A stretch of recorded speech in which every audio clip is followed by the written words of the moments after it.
नवरात्र येत आहे तर 9 दिवस रोज उपवासाचे तेच पदार्थ खाऊन आपल्याला कंटाळा येतो। मग अशा वेळेस तुम्ही टम्म फुगणारा मऊ लुसलुशीत असा उपवासाचा आलू पराठा करू शकता। हा पराठा अगदी कमी साहित्यामध्ये तयार होतो। तसेच या पराठ्याबरोबर खाण्यासाठी उपवासाची चटणीची रेसिपी देखील मी आज तुम्हाला सांगणार आहे, त्यामुळे व्हिडिओ स्किप न करता शेवटपर्यंत नक्की बघा। चला तर मग रेसिपीला सुरुवात करूया।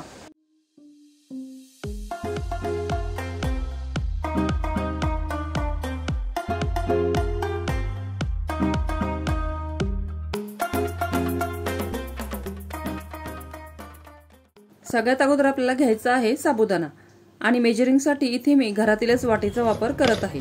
तर इथे आपल्याला 1 वाटी एवढा साबुदाणा घ्यायचा आहे आणि वजनी प्रमाणामध्ये हा 250 ग्रॅम साबुदाणा आहे।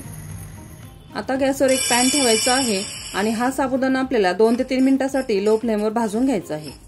2-3 मिनिट भाजल्यानंतर हा साबुदाणा आपल्याला एका डिशमध्ये काढून ठेवायचा आहे आणि याला पूर्णपणे आपल्याला थंड होऊ द्यायचा आहे। मिक्सर जारमध्ये 4-5 हिरव्या मिरच्या आणि अर्धा इंच आलं घेऊन आपल्याला वाटून घ्यायचं आहे आणि इथे मिरच्या तुम्ही तुमच्या आवडीनुसार कमी जास्त देखील घेऊ शकता। आता दुसऱ्या मिक्सर जारमध्ये थंड झालेला साबुदाणा घ्यायचा आणि त्याची शक्य होईल तेवढी बारीक पावडर आपल्याला करून घ्यायची आहे। आता एक मिक्सिंग बाउल घ्यायचं, त्यावरती एक चाळणी ठेवायची आहे आणि त्यावरती आपल्याला आता साबुदाण्याचं आपण जे पीठ तयार करून घेतलंय ते आपल्याला गाळून घ्यायचंय।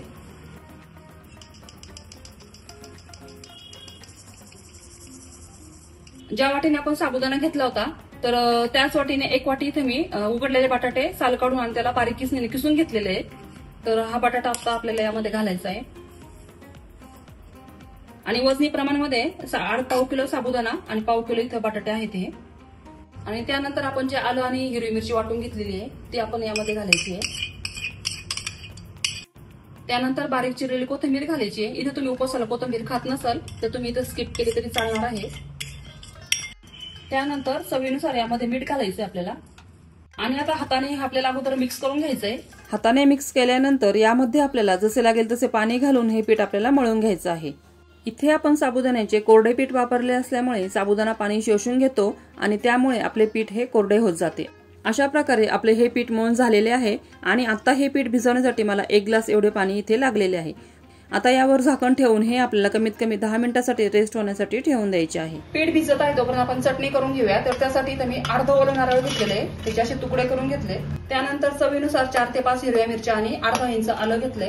चटणीला दाटसर येण्यासाठी 2 टेबलस्पून एवढे मी भाजलेले शेंगदाणे इथे घातलेले। त्यानंतर इथे मी थोडी कोथिंबीर घेतली। तुम्ही जर उपवासाला कोथिंबीर खात नसाल तर तुम्ही स्किप केले तरी चालणार आहे। चवीनुसार आपल्याला मीठ घालायचे आणि 1 चमचाभर एवढी आपल्याला यामध्ये साखर घालायची आणि आता यामध्ये चटणी वाटण्यापुरतं थोडंसं पाणी घालायचंय आपल्याला आणि ही चटणी आता आपल्याला बारीक वाटून घ्यायची। बघा अशा प्रकारे आपली चटणी तयार झालेली आहे। आता ही चटणी आपण एका बाउलमध्ये काढून ठेवूया। ही चटणी तुम्ही नक्की करून बघा, खूप छान लागते। ही चटणी तुम्ही फक्त पराठ्याबरोबरच नाही तर उपवासाची इडली, उपवासाचे आप्पे, उपवासाचा डोसा कशाबरोबरही खाऊ शकता। आता 10 मिनिटं झाली, आपण पीठ बघूया। पीठ छान भिजले आहे पण थोडे कोरडे वाटत आहे कारण साबुदाण्याचे पीठ पाणी शोषून घेते, म्हणून आता परत पीठ सॉफ्ट होईपर्यंत जेवढे पाणी लागेल तेवढे आपल्याला थोडे यामध्ये घालायचे आहे आणि हे पीठ परत एकदा आपल्याला मळून घ्यायचं आहे। आता मला आणखी अर्धा ग्लास एवढे पाणी इथे लागलेले आहे, तर टोटल आतापर्यंत 1.5 ग्लास पाणी मला इथे लागलेले आहे हे पीठ भिजवण्यासाठी। आता हे पीठ मळून झालेलं आहे। आपण त्याला आता इथे मी तूप घेतलेलं आहे, तुम्ही इथे शेंगदाणा तेलाचाही वापर करू शकता। तर इथे मी अर्धा चमचा एवढं तूप घेतलंय आणि आता हे तुपामध्ये आपल्याला थोडंसं मळून घ्यायचंय म्हणजे आपलं पीठ एकदम असं सॉफ्ट बनतं। आता हे छान सॉफ्ट असे पराठ्याचे पीठ आपले इथे मळून झालेले आहे। आता आपल्याला जेवढे पराठे करायचे असतील तेवढे आपल्याला याचे उंडे तयार करून घ्यायचे आहे। पराठे लाटण्यासाठी इथे मी राजगिऱ्याचे पीठ घेतलेले आहे, तुम्ही इथे वरईचे किंवा साबुदाण्याचे पीठही घेऊ शकता। आता पिठाचा एक उंडा घेऊन तो आपल्याला कोरड्या पिठामध्ये बुडवून घ्यायचा आहे आणि ज्याप्रमाणे आपण नॉर्मल पराठे लाटतो अगदी त्याचप्रमाणे आपल्याला हे पराठे देखील लाटून घ्यायचे आहे। हे पराठे लाटताना याला कडेने चिरा जात असतात, पण काही हरकत नाही कारण आपण याला नंतर कट करूनच घेणार आहे। पराठा लाटून झालेला आहे। आता याला छान गोल आकार येण्यासाठी इथे मी एक डबा घेतलेला आहे आणि तो पराठ्यावर ठेवून साईडने आपल्याला चाकूने अशा प्रकारे कट करून घ्यायचा आहे। आता हा डबा काढून घ्यायचा आहे, तुम्ही बघू शकता मस्त आपला इथे पराठा तयार झालेला आहे। अजिबात तुटत वगैरे नाही, थोडस चिरा जातात पण काही हरकत नाही, एवढा मी जाडीचा केलेला आहे जसं आपण नॉर्मल पराठे करतो।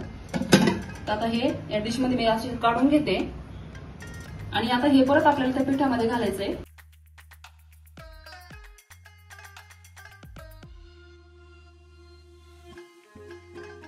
अशा प्रकारे मी आता मला जेवढे पराठे पाहिजे तेवढे मी लाटून घेतलेले. आता आपण याला भाजून घेऊया. इथे गॅसवर मी तवा तापायला ठेवलाय आणि तवा तापल्यानंतर आपण त्यावरती एक एक पराठा घालून घेणार आहे. तुम्हाला मोठ्या साईजचे करायचे असतील तर तुम्ही तेवढे पण करू शकता. तर मी त्याला छोटे छोटेच केलेले आहे. लगेचच आपल्याला पलटी करायची घाई करायची नाहीये. थोडेसे वरच्या साईडने थोडंसं सुकल्यानंतर आपण याला पलटी करणार आहे. मग वरच्या साईडने थोडंसं सुकायला लागलंय. आता आपण त्याला पलटी करून घेऊया. इथे मी लावण्यासाठी साजूक तुपाचा वापर करते. तुम्हाला शेंगदाणा तेल वापरायचं असेल तर तुम्ही ते देखील वापरू शकता.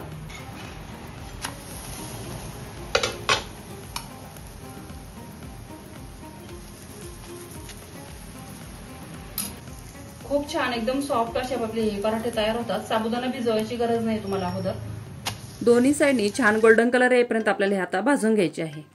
तुम्ही इथे बघू शकता मऊ लुसलुशीत आपला इथे उपवासाचा आलू पराठा तयार झालेला आहे. असेच आपल्याला आता सर्व पराठे भाजून घ्यायचे आहे.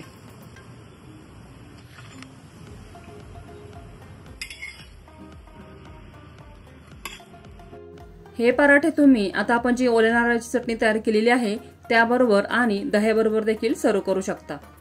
नवरात्रामध्ये एक दिवस तरी तुम्ही ही रेसिपी नक्की ट्राय करून बघा. आणि व्हिडिओ आवडला असेल तर व्हिडिओला लाईक, शेअर आणि चॅनलला सबस्क्राईब नक्की करा. आणि मला कमेंट करून सांगायलाही विसरू नका. आणि व्हिडिओ शेवटपर्यंत बघितल्याबद्दल सर्वांचे अगदी मनापासून धन्यवाद.